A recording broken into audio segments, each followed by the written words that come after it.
Les guerres du XXIe siècle ne se mènent plus seulement sur les champs de bataille, mais aussi dans le cyberespace. Des armées dédiées de hackers d'élite et des commandements de guerre cybernétique mènent toute une série d'opérations numériques offensives et défensives, allant de l'espionnage à la perturbation des infrastructures et à la guerre de l'information contre leurs ennemis. Beaucoup des grandes puissances mondiales s'engagent dans ces activités, y compris les États-Unis, la Chine, Israël et le Royaume-Uni. La plupart de ces nations imposent toutefois des règles strictes sur le recrutement, la formation et le déploiement de leurs talents au piratage. La Russie cependant ne suit aucune de ces règles ou codes moraux. Son service fédéral de sécurité, le FSB, recrute activement les pires criminels, enrôlant des hackers criminels dans ses rangs au lieu de les envoyer en prison. Arnaqueurs, cardeurs, développeurs de logiciels malveillants, opérateurs de rançongiciels, des hackers qui exploitent des failles dans les réseaux d'entreprises pour contourner leurs défenses et voler illégalement secrets commerciaux et données sensibles. Ce sont le genre de personnes que Vladimir Poutine a qualifié d'artistes lors de l'édition 2017 du Forum économique international annuel de Saint-Pétersbourg en Russie, déclarant « Ils sont comme des artistes, de bonne humeur, ils se lèvent et peignent. Les hackers font de même, se réveillent, lisent les actualités internationales et, s'ils sont d'humeur patriotique, alors ils essaient d'apporter leur propre contribution, de la manière qu'ils jugent appropriée, à la lutte contre ceux qui disent du mal de la Russie. » Fait intéressant, lors de ce même discours, Poutine a également affirmé que la Russie ne s'engageait pas dans le piratage au niveau étatique, et que nous n'allions pas le faire. Au contraire, nous essayons de lutter contre cela à l'intérieur du pays. Mais, comme beaucoup de choses qui sortent de la bouche de Poutine, c'était bien sûr un mensonge flagrant. Même si le Kremlin fait de son mieux pour dissimuler ses actions illicites, il existe littéralement des tonnes de preuves pour le démontrer. Il ne se contente pas de pratiquer le piratage parrainé par l'État, mais il a absolument aucun scrupule à engager des hackers qui ont déjà fait leurs preuves dans des activités illégales et totalement immorales. Ce n'est pas ainsi que la plupart des pays mènent leurs opérations de cyberguerre. Aux États-Unis par exemple, les experts en cybersécurité peuvent postuler à des postes de hackers gouvernementaux auprès d'agences comme l'Agence de cybersécurité et de sécurité des infrastructures ou le département de la sécurité intérieure. Le processus de candidature est complexe, impliquant des vérifications approfondies des antécédents et des examens difficiles pour distinguer les meilleurs des autres.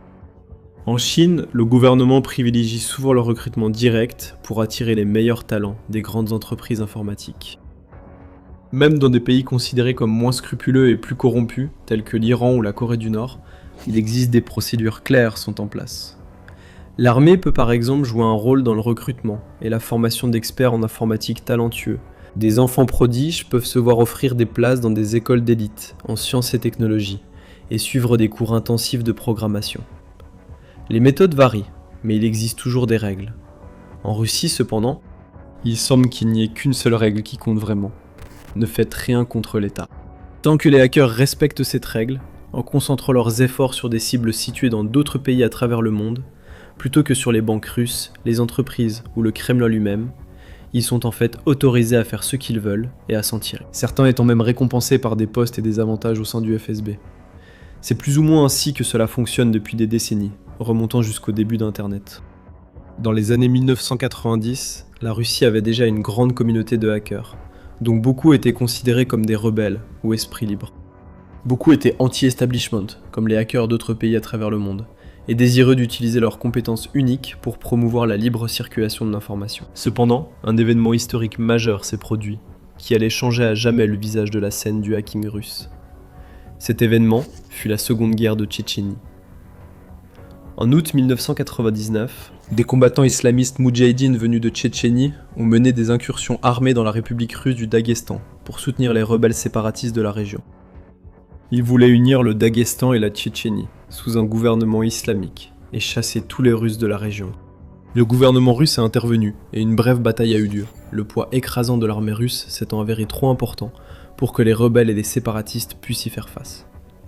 Le conflit aurait pu s'arrêter là, mais en septembre 1999, des attentats à la bombe dans des immeubles de 4 villes russes ont tué des centaines de civils. Malgré certaines incohérences et mystères entourant ces événements, ainsi qu'un manque flagrant de preuves reliant les attentats aux rebelles tchétchènes, le premier ministre russe de l'époque, Vladimir Poutine lui-même, a pris ces incidents comme prétexte pour lancer une invasion à grande échelle à Tchétchénie et prendre le contrôle total de la région. Ainsi débuta une guerre sanglante de près de 10 ans, causant des dizaines de milliers de victimes et menant à la domination russe et à l'instauration de son gouvernement en Tchétchénie. Naturellement, avec les chaînes de télévision russes montrant les conséquences des attentats contre les immeubles et les gros titres des journaux nationaux attribuant ces atrocités aux rebelles tchétchènes, une grande partie de la population russe était indignée et soutenait pleinement les actions militaires du Kremlin. Sur le champ de bataille, l'information, c'est le pouvoir. Mais une bataille reste invisible. Chaque jour, des courtiers en données collectent, regroupent et vendent vos données personnelles sans votre connaissance ni votre consentement. Notre sponsor du jour, Inconi, vous aide à effacer ces données de centaines de bases de données en seulement quelques clics. Vos données personnelles et familiales, comme adresse et téléphone, pourraient être en ligne sans que vous le sachiez. Cela peut entraîner des appels indésirables, des arnaques et des vols d'identité. C'est dangereux pour vous et votre famille. C'est pourquoi j'utilise Inconi. Inconi trouve automatiquement où vos informations personnelles sont exposées et envoie des demandes de suppression en votre nom. Ils ne peuvent pas vous nuire s'ils ne peuvent pas vous trouver. Et avec le forfait illimité, vous pouvez aller encore plus loin. Collez simplement le lien d'un site exposant vos données. Et les experts en confidentialité d'Inconi prendront en charge les suppressions personnalisées. Commencer ne prend que quelques minutes, et après une autorisation unique, Inconi s'occupe du plus gros du travail pour vous. Reprenez le contrôle de votre vie privée dès aujourd'hui. Utilisez notre code spécial pour obtenir 60% de réduction sur n'importe quel abonnement annuel Inconi. Scannez le code QR ou cliquez sur le lien ci-dessous et commencez à supprimer vos informations personnelles du web. Vous savez déjà que l'information, c'est le pouvoir. Utilisez maintenant ce pouvoir pour vous protéger et reprendre le contrôle de votre vie privée avec Inconi.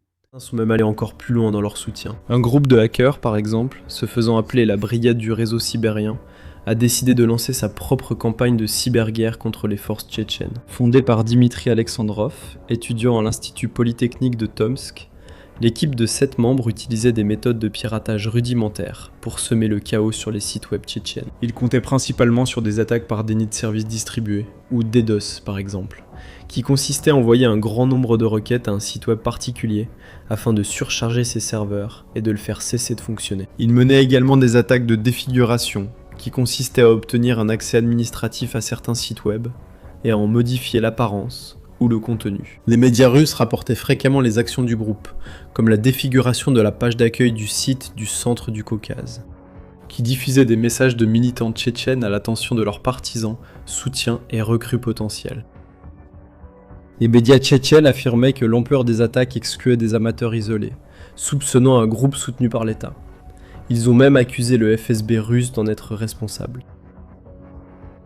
Cela n'a jamais été prouvé de façon concluante, mais ce fut la première grande affaire associant le service de sécurité russe à des pirates informatiques criminels.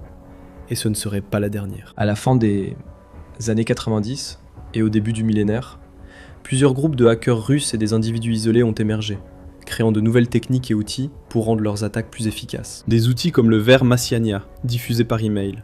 Sorti en 2002, ce logiciel malveillant s'inspirait de techniques popularisées par le virus Médissa, apparu plus tôt. Les hackers l'ont nommé d'après le personnage animé russe populaire Massiania, et l'ont diffusé sous forme de pièces jointes dans des emails. Les pièces jointes semblaient inoffensives à première vue, mais si une victime cliquait dessus, la machine était infectée, et le virus se propageait en envoyant une copie de lui-même à tous les contacts de la victime. Ensemble, ces machines infectées formaient des botnets, d'immenses réseaux d'appareils infectés que les cybercriminels exploitent pour lancer des attaques DDoS. À mesure que la communauté des hackers russes grandissait, de nouveaux acteurs émergeaient pour ouvrir la voie. L'un de ces leaders était Peter Levachev, également connu sous le pseudonyme de Severa, l'autoproclamé roi du spam sur Internet. Et ce surnom n'était pas exagéré. Les spams de Levachev ont touché d'innombrables personnes dans le monde. Toute personne avec une adresse email active au début des années 2000 a sans doute reçu au moins un, voire des centaines de spams qu'on pouvait lui attribuer, qui possédaient certains des plus grands et des plus puissants botnets de la planète. Grâce à ces différents stratagèmes de cardimier de spam, Severa s'est hissé au sommet de l'empire cybercriminel russe. Il agissait en toute impunité, publiant même publiquement des listes de prix et des annonces pour ses services en ligne. Les forces de l'ordre russes ont forcément vu ces documents et auraient pu agir contre Severa, mais elles ne l'ont pas fait. Avant d'expliquer pourquoi, vous regardez l'émission militaire. Si vous n'êtes pas abonné, c'est le moment. Le FSB l'a pas simplement emprisonné Levachev, car ils ont vite compris l'utilité de ses talents, notamment après la création de son groupe de activistes civils anti-terror. À l'origine, ce mouvement a été fondé pour rassembler différents groupes de hackers sous une même bannière, afin qu'ils puissent agir plus facilement et coordonner plus efficacement des attaques contre la Tchétchénie. Les attaques DDoS aléatoires et les virus reconditionnés sont devenus moins efficaces avec le temps, à mesure que la cybersécurité s'est améliorée. Les hackers russes ont donc dû faire preuve de plus d'ingéniosité pour infliger de sérieux dégâts à leurs adversaires. Sous la direction de Severa, ils ont lancé une offensive totale contre les Tchétchènes. Ensuite, ils ont commencé à orienter leur attention vers d'autres cibles, qui étaient également des ennemis du Kremlin, comme les partis d'opposition russes, les sites de médias indépendants, les organisations non gouvernementales, et même des pays étrangers considérés comme critiques envers la manière dont la Russie était gouvernée. Pour Severa, il semblait que cela n'avait pas d'importance qu'il bombarde des partis politiques ou qu'il envoie à des inconnus du monde entier des spams promettant un enrichissement rapide. Tout fonctionnait, et lui profitait d'une manière ou d'une autre, et les mécanismes impliqués étaient en grande partie les mêmes. Pendant des années, des rumeurs ont circulé selon lesquelles Severa aurait travaillé comme indépendant ou sous-traitant pour le gouvernement russe. Surtout en 2007, lorsque ces vastes botnets ont été utilisés pour une cyberattaque massive contre l'Estonie. Des années plus tard, des politiciens du mouvement Nachi et du parti au pouvoir Russie Unie ont admis avoir participé à cette attaque, et Severa a également reconnu qu'il avait travaillé avec le parti. Les preuves ont continué de s'accumuler ensuite. À peu près au même moment que l'attaque contre l'Estonie, un programmeur moscovite nommé Anton Noskov a décidé de faire une copie du site web civil antiterreur de Severa afin de le préserver pour les générations futures à des fins d'analyse. Même lorsque le site original a finalement été supprimé, la copie de Noskov est restée. Puis, en mai 2007, il a reçu un appel téléphonique d'un membre du Comité national antiterroriste de Russie, une branche du FSB, qui a dit que ses employeurs étaient très intéressés à collaborer avec Severa et a demandé ses coordonnées. Noskov n'a pas voulu aider et a préféré raconter son histoire à des journalistes indépendants, révélant ainsi au monde entier que la principale agence de sécurité russe recrutait activement des hackers malveillants. Et Levachev n'était qu'un prototype. Par la suite, de nombreux récits ont émergé au sujet de groupes de hackers criminels et d'individus précis approchés par le FSB, non pour être punis, mais pour recevoir des accords secrets du gouvernement. Bien que les détails varient d'une affaire à l'autre, beaucoup de ces histoires suivaient un schéma bien connu. Les hackers criminels se faisaient d'abord un nom grâce à leurs activités illégales, comme le vol de cartes de crédit, les opérations de spam, la création de botnets, le piratage de grands sites web, l'organisation d'attaques DDoS ou la distribution de malware et de virus. C'était leur manière de prouver leur capacité. Beaucoup ont alors commencé à se tourner vers des attaques à motivation politique, que ce soit contre des sites web tchétchènes, contre des nations de l'OTAN, contre l'Ukraine ou d'autres cibles. C'était leur moyen de montrer que leurs idéologies étaient alignées sur celles du gouvernement. Quand le FSB repérait des hackers qui semblaient avoir des compétences exceptionnelles et des centres d'intérêt en phase avec les siens, il les contactait. Parfois en proposant une collaboration informelle ou secrète, mais d'autres fois en les recrutant directement dans l'armée de hackers de l'agence, de plus en plus vaste et puissante. C'était une situation gagnant-gagnant pour toutes les parties impliquées. Les hackers bénéficiaient de la protection du gouvernement et de l'immunité contre les poursuites, ce qui leur permettait de continuer à mener leurs activités illicites. Ils bénéficient aussi du prestige, de l'argent et du pouvoir lié au travail pour le Kremlin. L'État, quant à lui, peut déployer certains des opérateurs les plus expérimentés et experts du monde de la cybercriminalité pour exécuter ses ordres, avec tous leurs botnets, malware et infrastructures criminelles déjà prêts pour mener des opérations offensives et des guerres de l'information contre ses ennemis, tant nationaux qu'internationaux. Et comme une grande partie de cela se fait en secret, l'État conserve également un certain niveau de déni plausible. Le Kremlin garde aussi, en fin de compte, le pouvoir. Si jamais ces mercenaires du cyberespace perdent leur utilité, le FSB peut facilement agir contre eux, ce qui peut inclure des poursuites, l'emprisonnement et l'humiliation publique. Ce fut le cas de Dimitri Doukachev, également connu sous le pseudonyme Forb. Forb venait d'une petite ville et s'est lancé très tôt dans le piratage. Il était un joueur passionné de jeux vidéo et a piraté un fournisseur d'accès internet local pour obtenir un accès gratuit à internet. Il documentait aussi ses exploits, rédigeant des billets de blog, des articles, et donnant même des interviews pour partager les détails de sa carrière dans la cybercriminalité. En 2002, par exemple, il a commencé à travailler pour un magazine russe de piratage, tout en dirigeant également une opération de fraude à la carte bancaire. Il se vantait régulièrement de s'introduire sur des sites web et a rapidement déménagé à Moscou pour mener une vie luxueuse grâce à ses profits issus du piratage. Un soir, Forb et quelques amis tentaient de détruire des caméras de surveillance dans la capitale russe, lorsqu'ils ont été interpellés par des agents des forces de l'ordre.